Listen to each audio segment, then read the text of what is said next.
Bienvenue sur CivilNet. Mon invité est Tigran Yegavian. Il est analyste géopolitique, chercheur, spécialiste de la région du Caucase, mais aussi du Moyen-Orient et journaliste. Ça fait beaucoup de casquettes. Merci Tigran d'être avec nous. Merci Annie, bonjour. Je voudrais d'abord qu'on revienne, on se concentre sur l'Arménie même et sur ce qui est en train de se passer en Arménie de façon générale entre l'Église arménienne et le gouvernement arménien. Donc il y a les tensions qui sont accentuées entre les deux parties, notamment après l'arrestation de plusieurs membres du clergé. Et récemment, il y a eu des invitations du gouvernement, de personnes du clergé pour essayer de créer une nouvelle entente, un nouveau début de relation entre le clergé et le gouvernement, et des rassemblements de certains membres du clergé pour demander la démission de Karikin II, qui est le patriarche du Catholicos de tous les Arméniens. D'un point de vue analytique, comment est-ce que vous interprétez tous ces événements ? C'est un peu difficile de répondre d'un point de vue analytique justement parce qu'en tant qu'Arméniens, nous sommes extrêmement attachés à l'Église apostolique qui est vraiment le ciment en fait de la transnation arménienne. C'est un organe vital qui permet la pérennité de l'identité à la fois en Arménie et dans la diaspora. Donc s'attaquer au symbole de l'Église apostolique arménienne, c'est d'un point de vue, je dirais, politique, faire le jeu des ennemis de la nation, alors les panturquistes, et puis après, vous savez, il y a beaucoup de complots. Donc, alors, on est dans un monde de fake news, un monde où le vrai côtoie le vraisemblable et le faux. Ce que je peux vous dire, c'est que le mal-être, en fait, la situation de crise de l'Église arménienne existe déjà depuis longtemps. C'est-à-dire que cette crise de la gouvernance transnationale de l'Église arménienne, il est patent depuis l'élection du Catholicos Karikin en 99, en octobre 99. Je pense qu'on n'a pas suffisamment pris compte des racines de cette crise. Il a été élu dans des façons très, très opaques. À l'époque, beaucoup disaient qu'il a été élu avec le financement de fonds de la diaspora qui soutenaient son élection. Je parle surtout de l'UGAB. Il avait des relations très intimes avec l'ancienne patronne de l'UGAB, Madame Louis-Simone Manoukian à l'époque. Donc tout cela, en fait, nous laisse croire que ce catholicos a mis en place une gouvernance opaque autour de ses fidèles et qui a porté un grand préjudice, je dirais, aux intérêts nationaux. Donc ça, c'est pour vous dire que ce catholicos n'est pas aimé, il n'est pas populaire. Mais à côté de cela, est-ce que le gouvernement arménien a raison d'agir comme il le fait contre sa personne, contre l'institution, via des arrestations préventives, sur la base d'allégations plus ou moins fondées ou infondées, au mépris de l'état de droit. Donc cela pose un vrai questionnement sur le bien fondé en fait, de ces initiatives. Je crois que ça met en évidence la fracture très profonde entre la crise de confiance qu'il y a des deux parts. L'Église n'a pas à se mêler de politique, elle le fait depuis 2020 et 2021 surtout, en appelant à la démission du Premier ministre, en soutenant tacitement le mouvement de Monsignor Bagrat Kalestanian. Alors après, oui, ils vont dire, nous on agit en tant que citoyens, très bien, ils sont citoyens de la République d'Arménie, mais ils sont aussi des évêques, des archevêques, des membres fondamentaux en fait, de l'Église. Donc l'Église se mêle de politique, elle n'a pas à le faire. La Constitution, relisez l'article 17-18 de la Constitution de la République d'Arménie, elle est très claire là-dessus, il y a une séparation.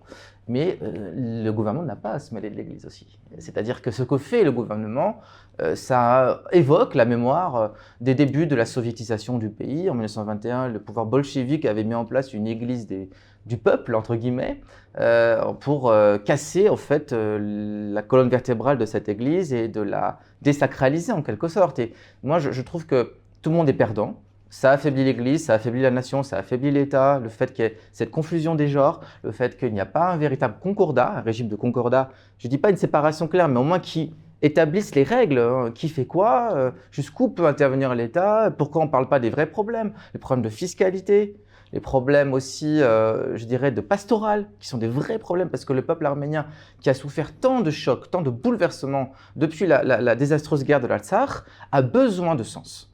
Et l'Église n'est pas au rendez-vous, elle n'est pas à la hauteur des enjeux. Je ne vois pas de la part de l'Église une volonté de transcendance. Et ce qui est vraiment terrifiant, et je dirais déprimant, d'un point de vue diasporique, mais aussi d'Arménie, c'est qu'on nous tire vers le bas, en fait. On ne nous tire pas vers le haut.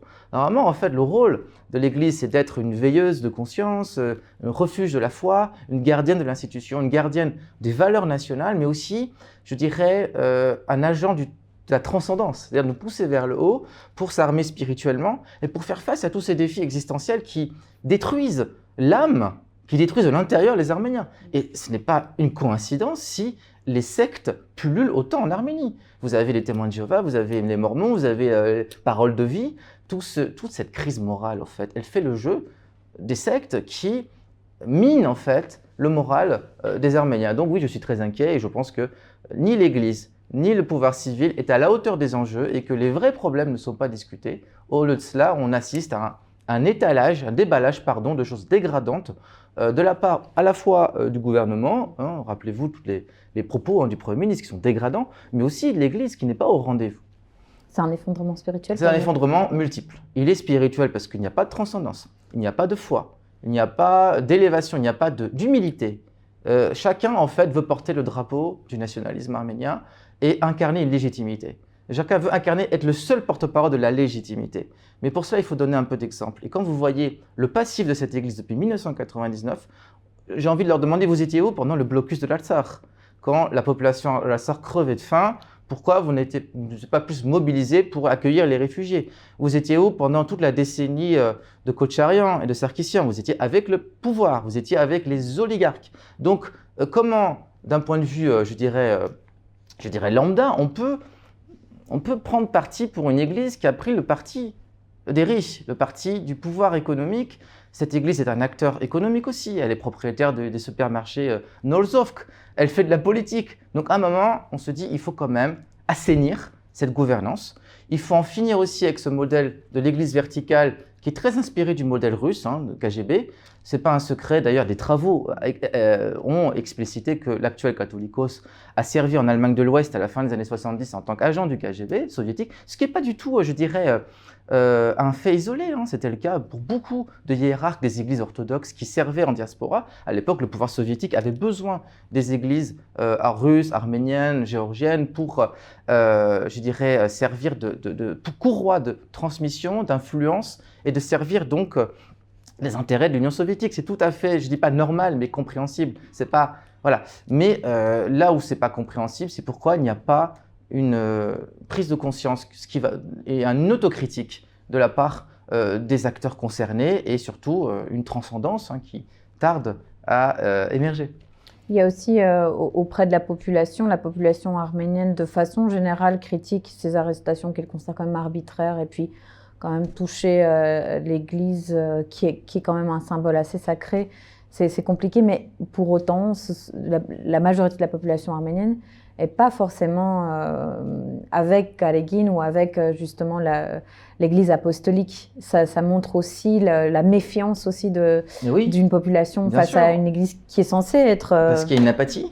Et puis attention, autant la figure de Vasken Ier, qui a quand même été le catholicos de 1956 à 1994, son décès, est encore une figure sacrée, c'est pas pour rien. C'est parce que cet homme a fait preuve d'humilité, a servi la nation, a été un repère fondamental pour le peuple, même s'il n'était pas croyant, encore une fois. Il y a une grande majorité des Arméniens qui ne sont pas croyants, et ça va déplaire à mes amis chrétiens d'Orient ou sympathisants de la cause des chrétiens d'Orient, que l'Arménie est encore très marquée par le paganisme, par l'athéisme, mais pour qui l'institution ecclésiale est sacrée et fait partie de l'identité nationale.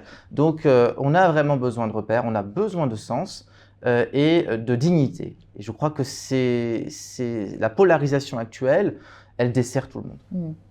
Vous parlez aussi d'effondrement civilisationnel, mais ça c'est plutôt pour parler du territoire de l'Arménie avec la perte de l'Artsakh et les concessions qui sont faites par le gouvernement face aux revendications de l'Azerbaïdjan et de la Turquie. Vous estimez qu'on est face à un collapse civilisationnel pour l'Arménie? Ce qu'on peut noter, c'est que l'Arménie a rétréci de façon, je dirais, sans précédent depuis le génocide, avec la perte de l'Artsakh. C'est un rétrécissement territorial, c'est un rétrécissement civilisationnel, parce que maintenant, on est en train d'effacer aussi progressivement la mémoire de l'Artsakh. Je ne dis pas que c'est pas voulu, c'est pas inconscient, mais ce qui est vraiment très visible à l'œil nu, c'est que on nous impose une amnésie. C'est-à-dire qu'on fait comme si on oublie l'Artsakh, on nous impose une amnésie et c'est extrêmement violent. C'est extrêmement violent, je dirais c'est même tuer une deuxième fois. C'est une forme de négationnisme, de révisionnisme un peu pernicieux que de faire le jeu de l'adversaire, le jeu de l'ennemi, comme si le gouvernement souffrait du syndrome de Stockholm et considérait que la meilleure chose qui soit arrivée à l'Arménie, c'est la perte de l'Artsakh. Vu de diaspora, l'Arménie est une peau de chagrin. Ce rétrécissement civilisationnel, parce qu'on parle de territoire, on parle de monastères, de couvents, on parle aussi d'âmes, de cimetières, il a un impact psychologique fondamental dans la perception de soi, dans l'identité. Et ça, c'est un travail qui doit être fait aussi par des psychanalystes, pas seulement des historiens de l'art, qui font un travail remarquable en diaspora et en Arménie pour archiver numériquement ce patrimoine qui doit exister encore, il doit être transmis différemment. Pour contextualiser, c'est parce que dans l'Artsakh, c'est pas seulement la fin d'un territoire qui passe entre les mains de l'Azerbaïdjan, c'est aussi la destruction du patrimoine qui est commis par Bakou. Donc, c'est-à-dire des églises qui sont détruites, des monastères. Ça s'appelle un ethnocide, oui. Un génocide culturel.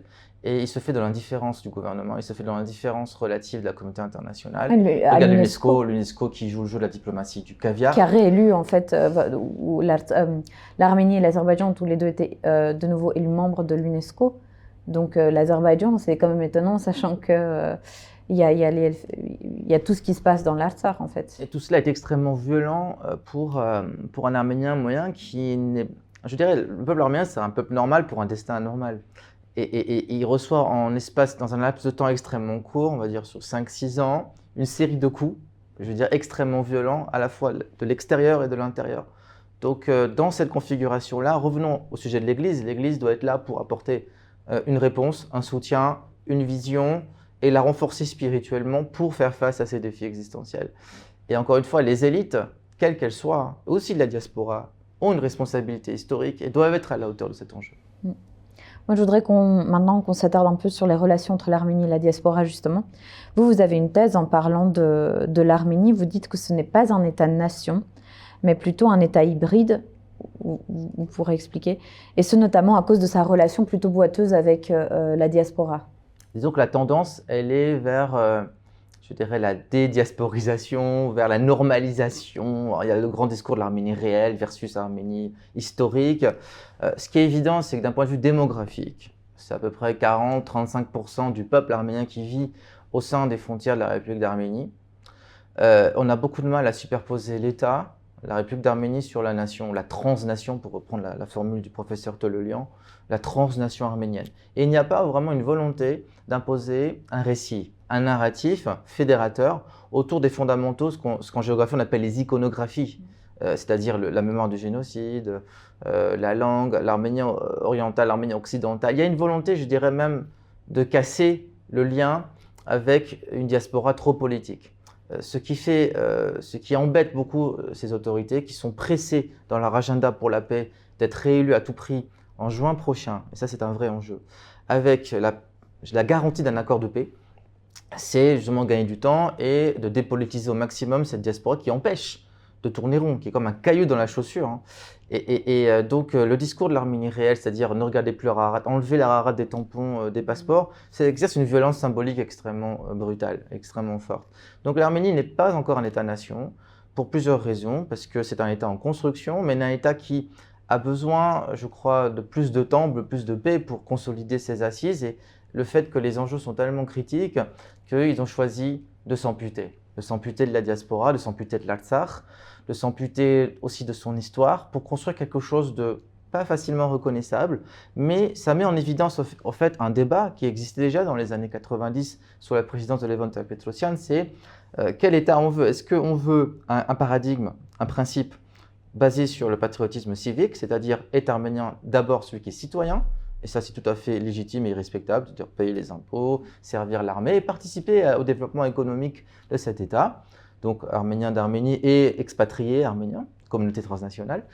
Et est-ce qu'on veut plutôt mettre en avant le caractère extraordinaire, messianique de l'identité et s'appuyer sur le nationalisme ethnique qui s'oppose au patriotisme civique, c'est-à-dire que finalement la souveraineté politique importe peu tant qu'on a la protection russe, mais sur le territoire arménien plus Artsakh, on peut développer une civilisation arménienne avec une protection russe au mépris de la souveraineté.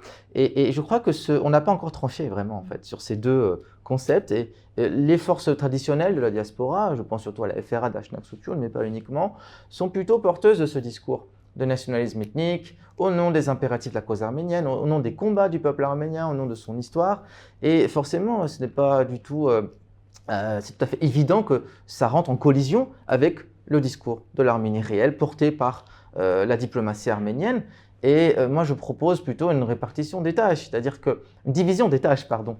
C'est-à-dire que je crois que le gouvernement arménien, au lieu de s'occuper de la diaspora et de s'ingérer aussi dans les affaires des communautés arméniennes les plus politisées, notamment la communauté arménienne de France, devrait s'occuper davantage de la communauté transnationale arménienne, c'est-à-dire les ressortissants de la République d'Arménie qui vivent en diaspora, mais qui ne se reconnaissent pas dans la diaspora et même qui n'ont pas leur place parce qu'il y a une discrimination qui ne dit pas son nom, tacite.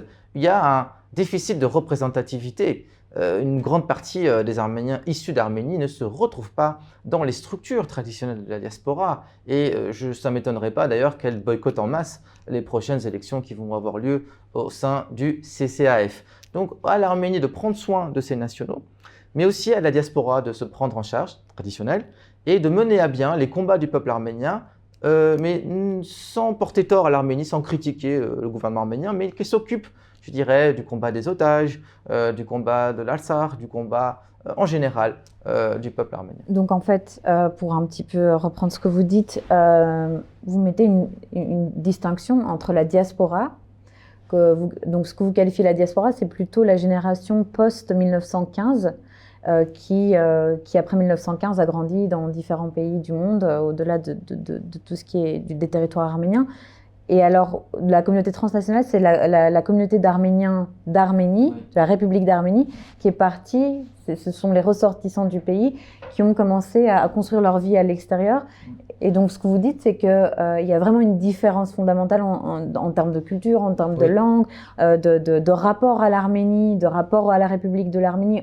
Absolument. Et donc, ils ne se reconnaissent pas. Non, l'un ne se reconnaît pas en Arménie. Ils sont distincts et c'est une richesse. Il ne faut pas le prendre comme un facteur de division. Mais en fait, cette division, d'ailleurs, ce n'est pas moi qui l'ai inventée, c'est le géographe français Michel Bruno qui met en évidence cette distinction très, très évidente que pour la diaspora classique dont je suis héritier par ma famille, la République d'Arménie n'est pas la référence première. C'est l'Anatolie, c'est les communautés du Moyen-Orient, c'est les iconographies, encore une fois, qui font que le monde arménien ressemble un peu au monde grec du 19e siècle, le hellénisme, d'où je dirais, ce parallèle, l'arménisme, l'hellénisme.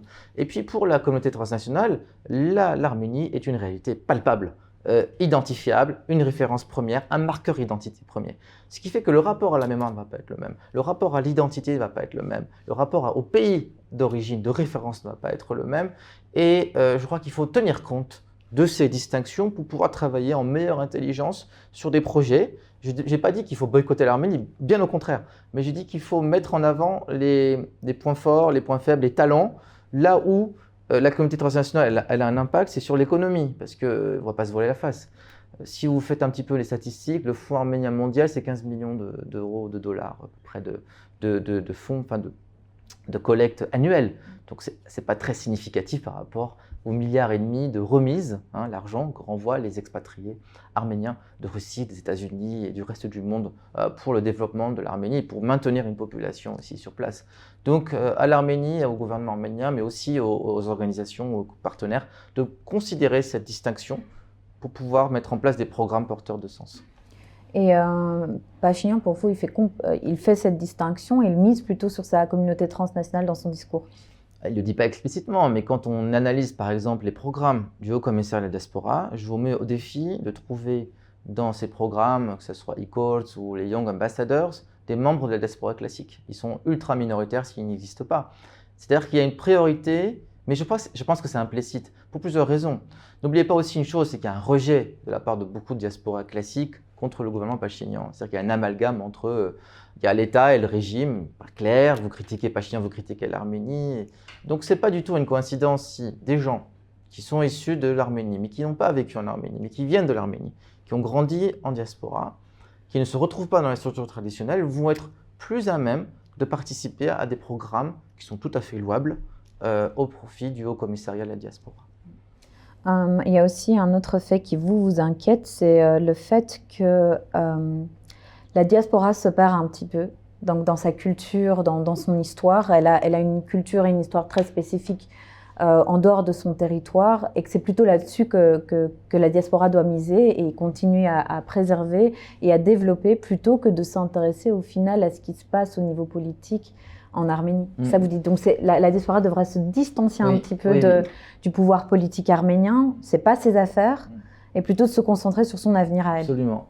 Il y a un découplement qui doit être fait. Partons du constat que l'Arménie s'est vidée. Je répète les propos du catholicos Aram Ier de Cilicie qu'il a tenu lors d'une grande conférence en 2017. L'Arménie s'est vidée, la diaspora s'est épuisée. Et c'est vrai, l'Arménie s'est vidée, mais elle a créé une communauté transnationale qui n'a pas créé des structures pérennes. Et la diaspora, elle s'est fragilisée, elle s'est épuisée en consacrant une aide à l'Arménie qui n'a pas eu un impact extraordinaire. Si on met de côté des grandes réalisations comme Tumo, eh bien, moi je pense que la diaspora, là où elle est forte, là où elle est faible, elle est fragile, c'est qu'elle se transforme très vite. C'est-à-dire que les grandes communautés historiques du Moyen-Orient sont en plein déclin. Et donc, il faut impérativement s'adapter aux nouvelles réalités de sociétés occidentales assimilationnistes. On ne parle pas assez de l'assimilation, mais il y a l'assimilation et puis il y a aussi la désaffiliation. Et je crois que ce qui peut freiner l'assimilation, ce n'est pas aujourd'hui l'Arménie, parce que l'Arménie n'a pas les moyens de s'investir en diaspora, même si elle voudrait, elle ne peut pas le faire, c'est l'éducation. Et la diaspora a urgemment besoin d'un nouveau narratif, d'un nouveau récit. Aujourd'hui, le récit premier est un récit mémoriel. Il est basé sur le génocide et sur une relation compliquée avec l'Arménie qui est très souvent malsaine. Pourquoi elle est malsaine? Parce qu'on a reproduit en Arménie, en diaspora, et surtout en France, que je connais bien, des clivages politiques qui ne devraient pas avoir lieu. Et ces clivages politiques, c'est-à-dire vous êtes pro, vous êtes anti-Pachinian, vous êtes nationaliste, vous êtes un traître, eh bien, ils fragilisent complètement le tissu associatif. Ils profitent à des opportunistes qui vont régler leur compte contre leurs opposants en disant « nous, on est pour l'Arménie réelle, on est des légitimistes, vous êtes contre l'Arménie parce que vous critiquez ce gouvernement, donc on va demander le quitus à Yerevan pour prendre le pouvoir dans la diaspora. » Tout cela fragilise tout le monde. Donc, je pense que la diaspora doit prendre soin d'elle-même. C'est un peu l'objet de ce livre d'ailleurs, qui recueille des articles, des récits de communautés que j'ai connues, de gens qui sont morts et qui m'ont beaucoup inspiré. On doit penser vraiment à monter en puissance à travers des structures pédagogiques. Alors vous avez des cas, par exemple il y a le master IMAS porté par l'INALCO en France, qui est un master de sciences sociales extrêmement intéressant, qui en a à sa 4e, je crois, année et qui génère toujours plus d'étudiants. Et ces gens-là, en fait, interrogent le paradigme de ce que doit être le monde arménien aujourd'hui. Il y a le programme aussi défendu par la Fondation Gulbenkian, dont je fais partie, sous la tutelle du professeur Viken Cheterian, qui réfléchit vraiment aux transformations du monde arménien.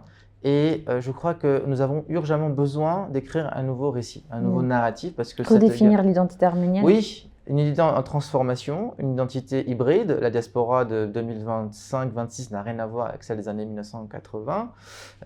Savoir aussi comment travailler avec l'Arménie en bonne intelligence, parce que l'idée n'est pas d'être contre l'Arménie, mais d'abord de monter en puissance.